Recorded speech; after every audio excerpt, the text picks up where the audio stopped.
Hi everybody. Thanks for joining us this week on the MSP Business School. This week we've got a special guest, Carrie Simpson of Managed Sales Pros, and it's somebody that Rob and I have known really since we started OSR. As always, we're joined by Brian Doyle of VCIO Toolbox. Good afternoon, everybody. And my business partner, Rob Rogers. So, Morning.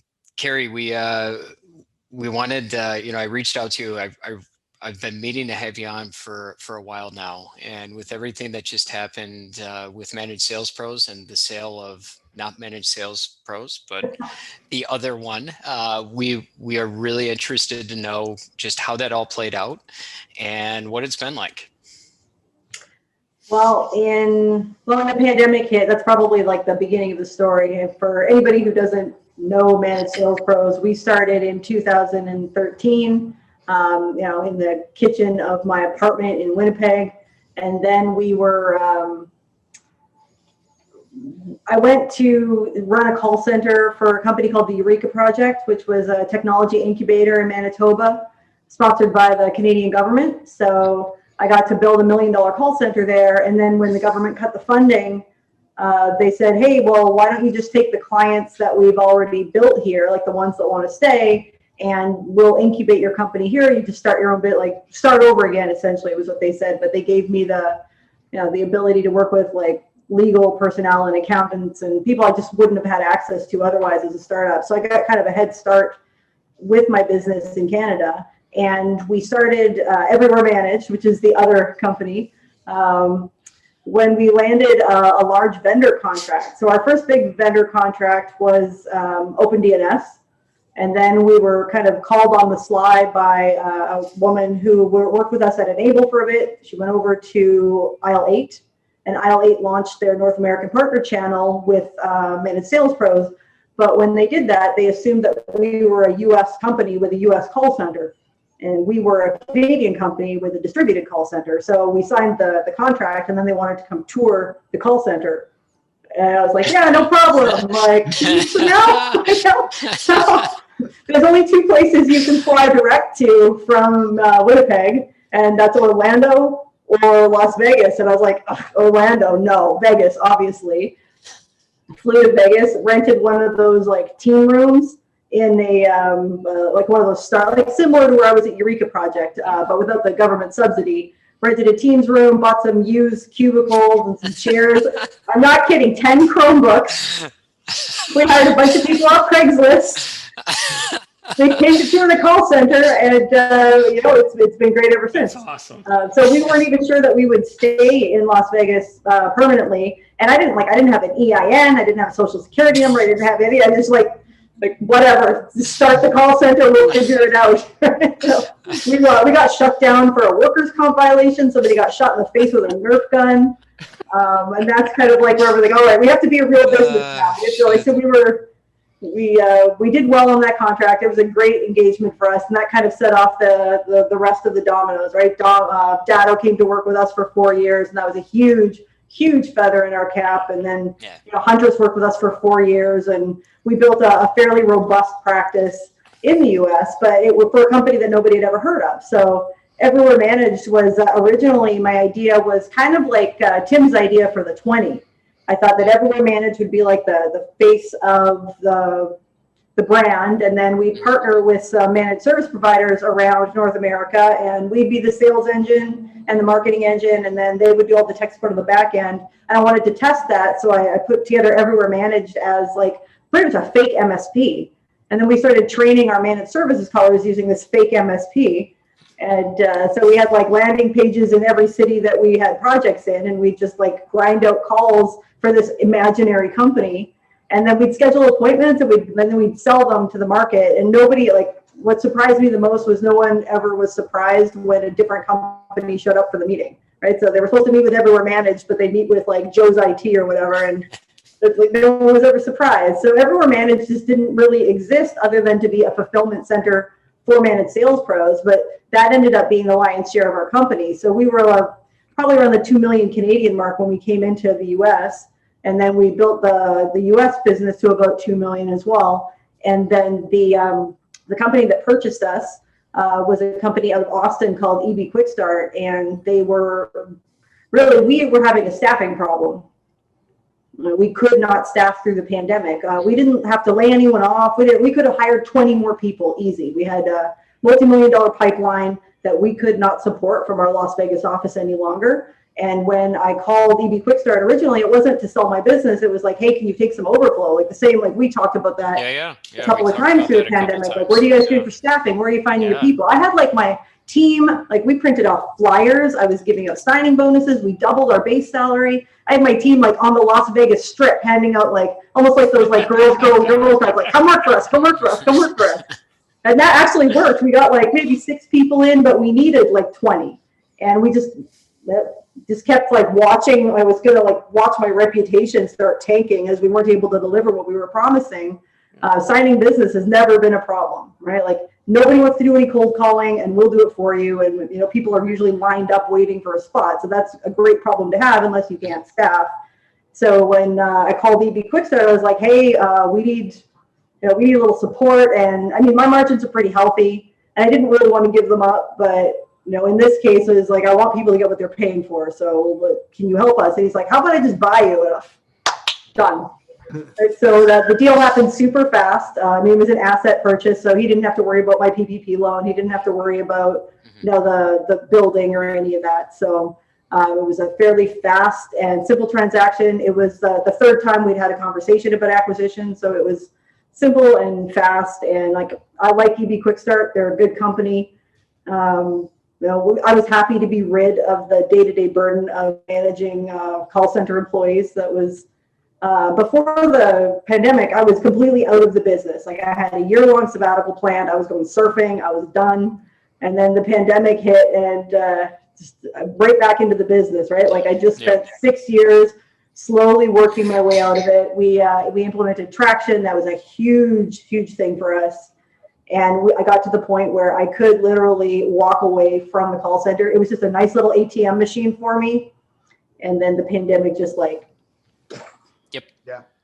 like everyone, right? Like everyone's kind of reeling from the repercussions of the pandemic, and we will be for a while. But one of the things that we wanted to clarify from the conversation we had before was that Managed Sales Pros is a completely different company from the company that we sold. So Managed Sales Pros is still alive and well. We're still doing a pretty brisk business, and we're doing a lot more consulting, training, helping people set up their own call centers, helping people set up their own sales programs. We work with vendors, we work with MSPs, a couple of software companies.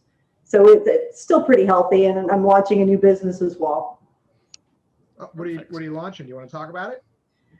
I'm going to share a little bit about it. I'm not ready to go live yet, but one of the things I noticed through the pandemic is everybody wanted to do more telemarketing through the pandemic than ever before, right? All of a sudden, you can't go to events. There's no networking anymore. How are you going to drive new business?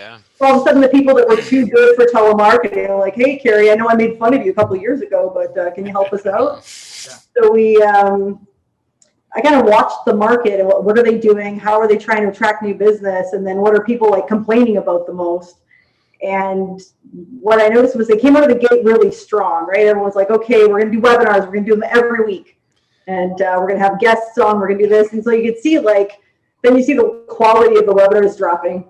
Then you see the frequency of the webinars dropping. Yep. And now it's like, maybe if we get around to it, we can find someone to talk on, like, we'll do this. So I thought, wait, what's the rationale behind doing unique webinars anyway? Like, do your prospects know what you look like, right? Like you're calling them on the phone to get an appointment, or you're emailing them. They don't know if it's Carrie or this other person or Rob or Tim or whatever. So we were going to have a technology webinar, an educational webinar that was vendor neutral and informative, and perhaps talking about different topics or into different verticals. What does it matter who's presenting on it, as long as you're presenting high quality, well-produced content, that is meaningful and useful? So my thought is I'd like to create, or I have created, I just haven't launched yet, a community collaborative platform for managed service providers to give unique codes to their prospects or their clients. And then the prospects can log in using that unique code. And then we can just watch, what did they go look at? Right, so they've got hundreds of webinars to choose from. They can come watch live webinars and ask questions. So before you buy a certain security suite, or before you engage with a new managed service provider, perhaps you want to learn a few things, come check it out. But the intent data behind all these webinars is phenomenal. You can track everything on the back end now. So if you want to find out what your prospects went to look at, which webinars they watched, which ones they abandoned halfway through, which ones they were most interested in. They watched this one twice. The one about backup, they weren't that interested in. They watched the cybersecurity one a couple of times.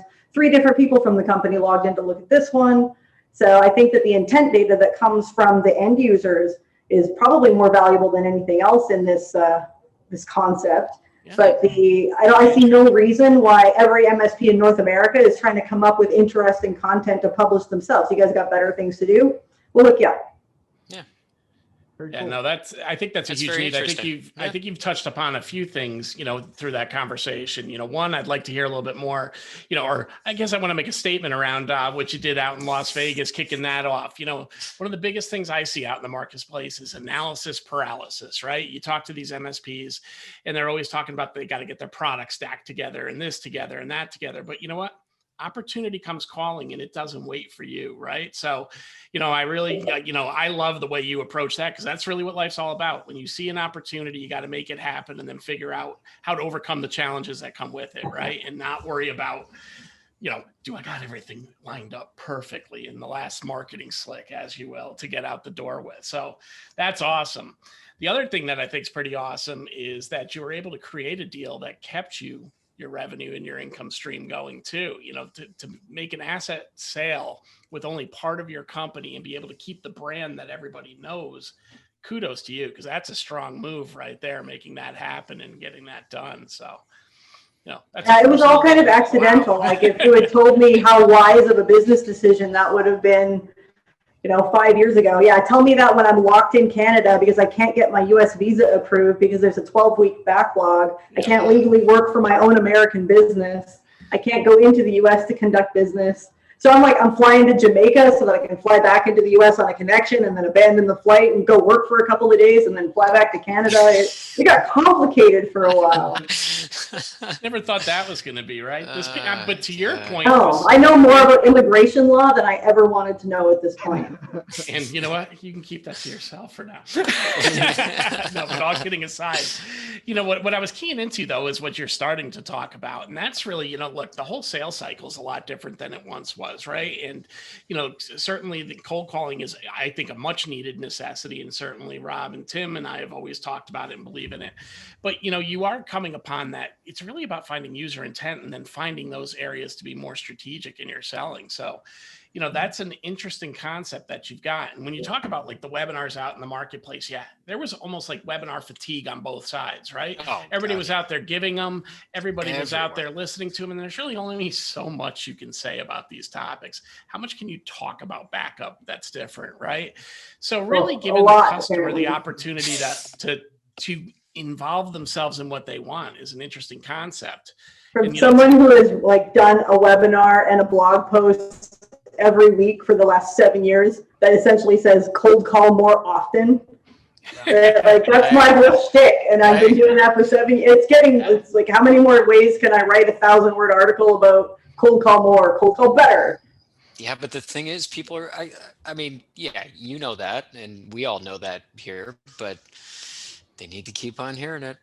They just do. Well, it's just the way. And I don't mean I mean, like everybody, right? Like whether you're an MSP that's had salespeople or just anybody. It's not specific to the MSP space. And people, they when it comes to cold calling, man, they will do anything it takes to not cold call. So you got to figure out a way to remind them that, hey, it's still cold calling.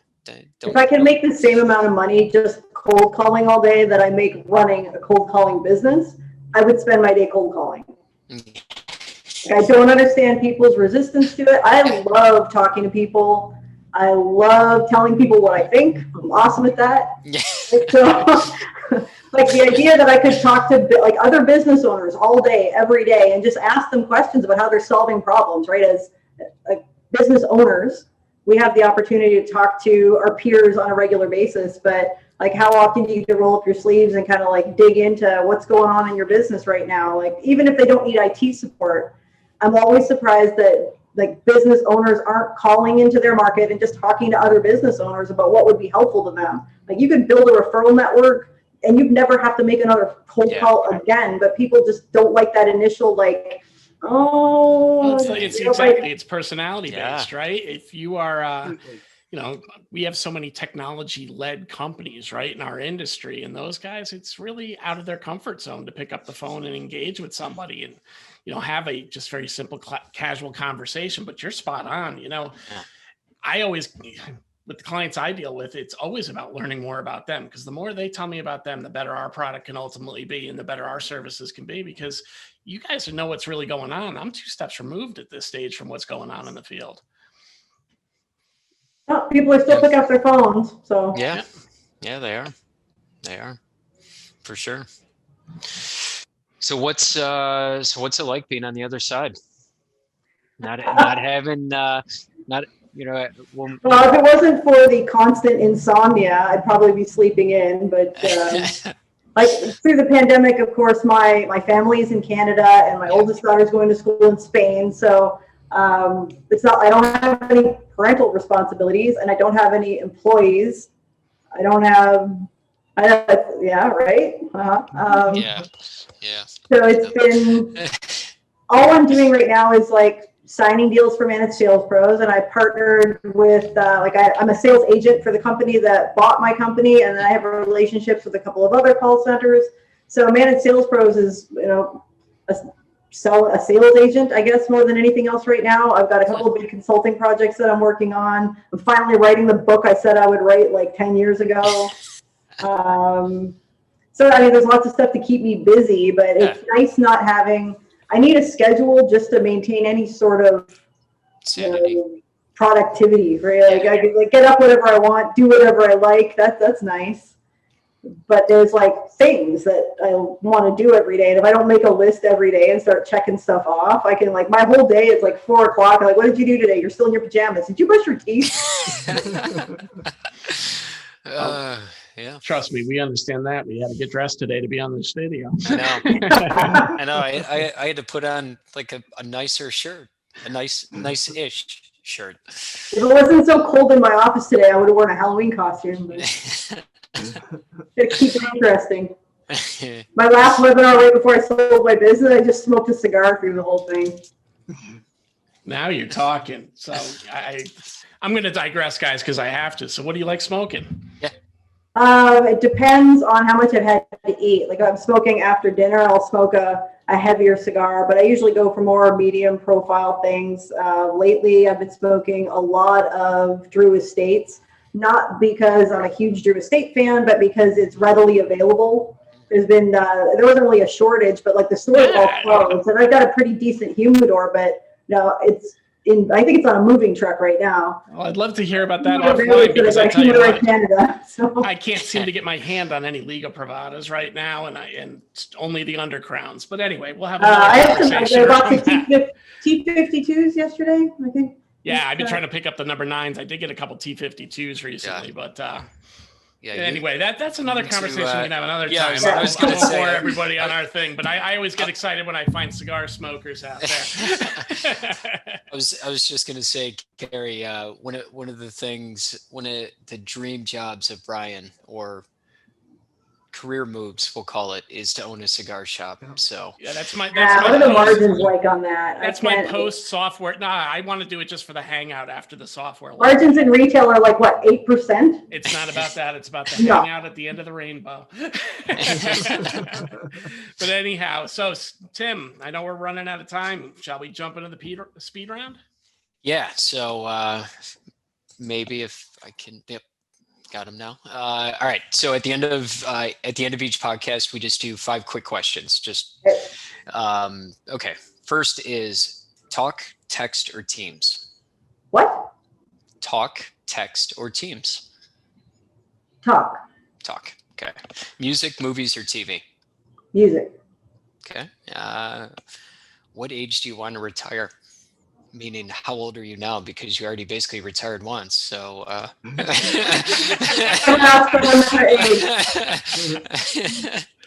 think I got another good 5 years in me, assuming I don't spend all my money on glitter and cigars.